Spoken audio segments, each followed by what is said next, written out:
How's it going, guys? And thank you all for joining me for another retrospective. Today we're going to be taking a look at another Star Wars game, Star Wars Jedi Knight 2, Jedi Outcast. Now this is one of the most famous Star Wars games of all time, a part of one of the most famous Star Wars series of video games of all time, the Jedi Knight series, which is sadly a defunct series that has not seen a sequel in many a year. But I have many great memories of this game, and I'm here to share them all, especially since I did a recent playthrough on the Switch.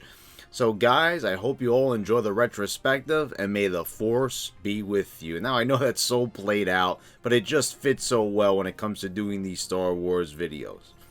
So Jedi Outcast is a story about one of the most popular characters in the Star Wars expanded universe, Katarn. This is a guy who is a Jedi.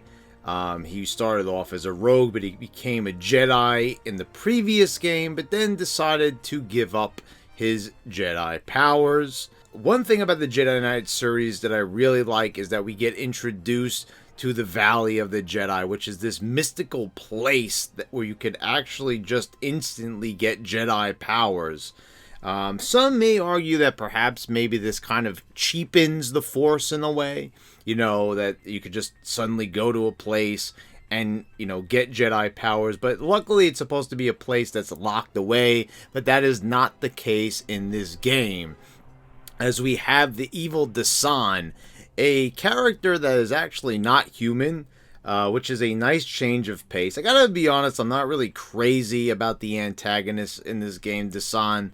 I don't know, there's just something I really don't like his alligator appearance. It's just, I don't know, kind of off-putting. I don't particularly care for his color scheme or anything like that. I kind of would have preferred a human character, maybe some other type of alien race. But anyway, this guy goes to the Valley of the Jedi. He's already a failed student at Luke Skywalker's Jedi Academy on Yavin 4. And he turns on the academy, he kills a student, and now he goes to the Valley of the Jedi, and he acquires even greater powers. So Katarn then heads to the Valley of the Jedi, gets his Force powers back, and now it's up to Katarn to stop the San from taking over the galaxy, and this leads to a great Star Wars adventure. Even the Imperial Remnant gets involved. There's a few different layers to the story, but mostly it is about Katarn versus the San. And the gameplay is excellent for this type of experience. You're a Jedi, but first you don't start off as a Jedi, and some people have criticized this portion of the game, and that being the first two levels. They're very long. The levels are segmented into little sections, and the first two, which is basically a Imperial facility, and the next being a mining facility, you just basically get to use guns. You don't get to have a lightsaber, you don't have any Force powers. And because the game is called Jedi Outcast, and pretty much people knew that you were eventually obviously going to be able to use the Force and a lightsaber in the game, when people first played it, they were a bit off put by it. I think these criticisms have gotten even worse in retrospect, but I really don't mind it, because you're going to be using a lightsaber for about 75-80% of the game and your Force powers. So the fact that you're only able to use a blaster and a few other weapons such as the thermal detonator to start off with is okay. At least it's like two sides to a coin, and it builds up. You really want to get through those first two levels so you can acquire the lightsaber and the Force powers. But I could see some people's argument, hey, this is Jedi Outcast, why do we have to build to it? Why don't we just get right into it? And the thing that I think where the criticisms really started was when Force Unleashed came out, because right away you got the lightsaber and the cool Force powers, and you're able to just blaze right in there and start slashing numerous Imperial troops. So, that kind of ruined the experience. But the thing is, what I actually like about Jedi Outcast, and I do like it more than Force Unleashed, is because it's there's more puzzles. There's it's a slower paced game. You've got to be a bit more tactical. It's easier to die, and boy oh boy is it easy to die in this game at times if you're not careful, especially on the higher difficulties. If you play on Padawan, you really won't have that much of trouble in this game. I remember the first time I played it, I rented it, and Padawan made it pretty simple. Play on the normal difficulty or higher, and the normal difficulty being Jedi, and you're going to see that things are going to really start to heat up.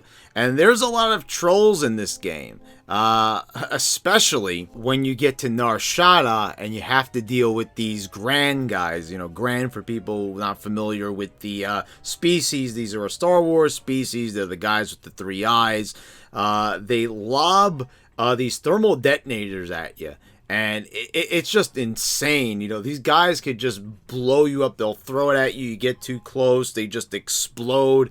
And man, oh man, it doesn't matter. You know, as many times as I've played through this game, these guys are such a pain in the neck. And then you've got these Rodians that can snipe you out from windows and high ledges with their disruptor rifles, and oh god, you know, if they charge up a full blast, they could just disintegrate you like that. Now you could acquire these weapons on your own, and it's really fun to disintegrate guys with your disruptor rifle. But yeah, once you get a hold of the lightsaber and the force powers, and you'll notice your force powers, they get better you know, as you go on. You know, your force push has more range, as does your force pull.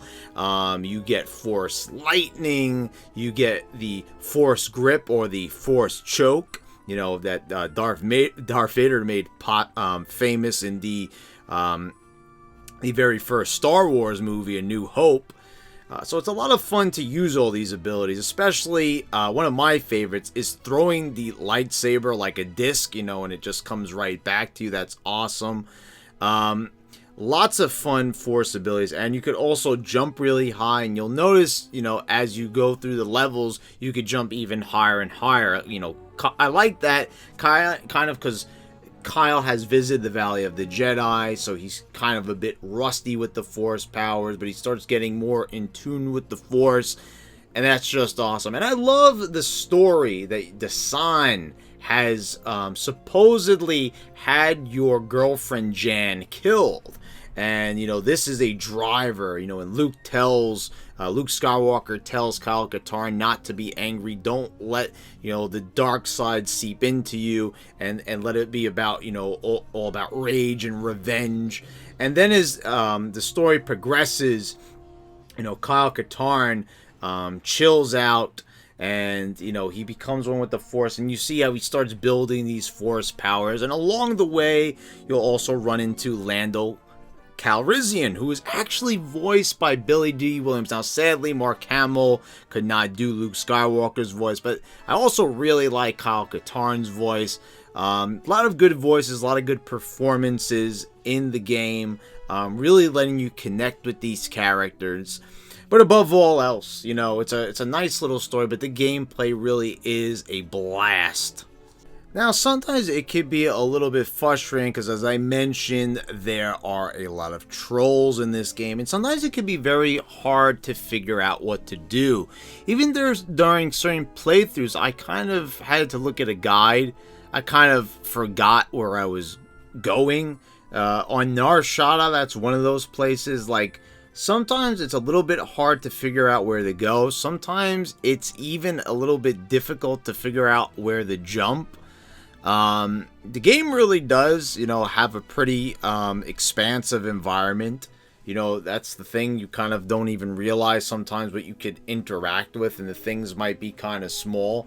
But I always spend so much time in this garbage facility. There's just so many different paths, so many different little puzzles. But it's kind of like a love-hate relationship. I like the puzzles, I like the variety, I like the brain teasers. But sometimes it's like, I just kind of want to get through this and on to something else at times, because it's frustrating. Like, I'm looking all over the place here, and I'm like, what am I supposed to do? Where am I supposed to go? And then I realize when I check an IGN IGN walkthrough that all I had to do was force pull a box here.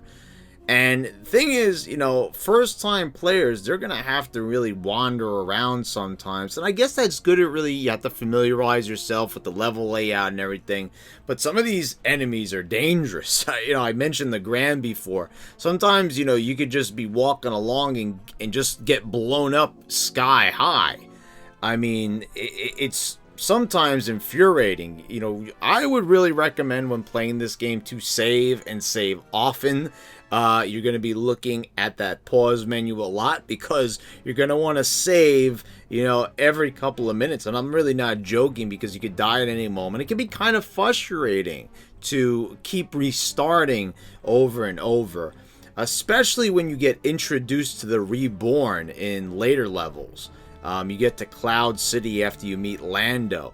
And then what you do is, you know, you got to go toe-to-toe with these Reborn, these guys with these cloaks. They've been to the Valley of the Jedi. Desan brought them there, and now they have these unnatural Force abilities, and they're Sith.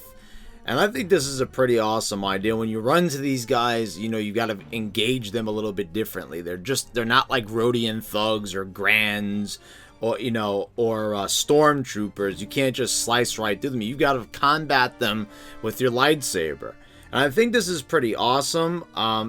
There's like really no way of really strategizing how to fight these guys. That's the only bad thing. I sometimes try to jump on their heads, but I think your best friend is Force speed. You could actually slow down time, get in some hits, and I think that's really the best strategy when facing off against the Reborn.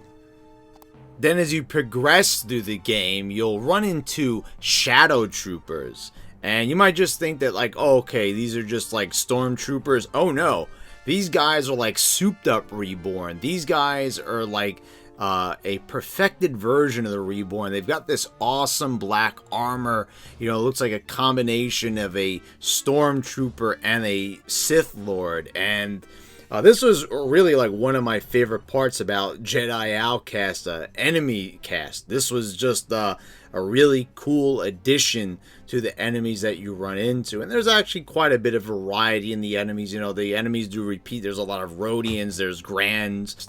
But I think they could have actually added in a few different alien species, you know, kind of put in a few more thugs, because you'll kind of see you'll be facing off against a lot of Rodians, a lot of Grands, and a few others. It could be a little bit monotonous, you know, during multiple playthroughs. So, you know, I think they could have widened up the cast a little bit. You know, I don't really think it would have taken too much effort to just add in just a few more just to spice things up and add a bit more variety. But it's not really a major shortcoming. But one thing that I have to say about these enemies is that the AI is really smart. As I mentioned, you know, especially with the Grands throwing those thermal detonators and the Rodians sniping you out with their disruptor rifles, and the stormtroopers and the Reborn and the Shadow Troopers, all of these enemies, you know, they're trying 110% to try to kill you. And I like the programming here because you never feel like it's too easy, like, oh, you could just sleepwalk through this, you know, unless you play on Padawan. But you always feel like you're getting a good challenge. But sometimes, you know, some of the traps are just kind of unfair. You know, when you come to this bridge, it's rigged with, you know, a bunch of detonators, you know, infrared sensors, and they're invisible to the eye. It's like, how are you supposed to know that's there? I get it. Like, yeah, there's an Imperial attack, and, you know, you've got Cloud City being taken over and all that. And I'm like, okay, yeah, I get that. You know, it's total chaos and everything. But, like, come on. I mean, really? Like, how are you supposed to know that that's there? Like, you know, I get, like, why they did it. But in the sense of a fair challenge, that's pretty much a low blow. You're not going to know that that's there. And it's just asking you to die. It is trial and error, and I can appreciate that, because next time you're going to go there and you're going to be a bit more careful. But it would be nice to have a bit more of a fair challenge, so you know what's coming up and you don't have to be surprised and have to restart your game. And like, say you're not one of those people that save every couple of minutes. You might have to do a large portion of the level over again, because this is like something that happens 3/4 of the way through it. So that's really annoying.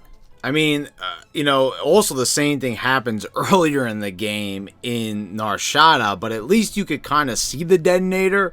It's still kind of unfair, because like in a game like this, where, there's a lot of action, like I said, it is at a slower pace. It's not as hyped up as Force Unleashed, and you definitely don't have to worry about so many trolls and traps and stuff like that. But that's actually kind of where I have to laugh a little bit, because some of these deaths are hilarious and they're over the top, and also Katarn's death animation's a bit exaggerated, so sometimes I have to really laugh. Like when I get blown sky high by one of these grands, and there's a huge massive explosion, and sometimes you die in slow motion, I just think it's just awfully hilarious. But yeah, after a few trolls, sometimes you just want to throw your console out the window.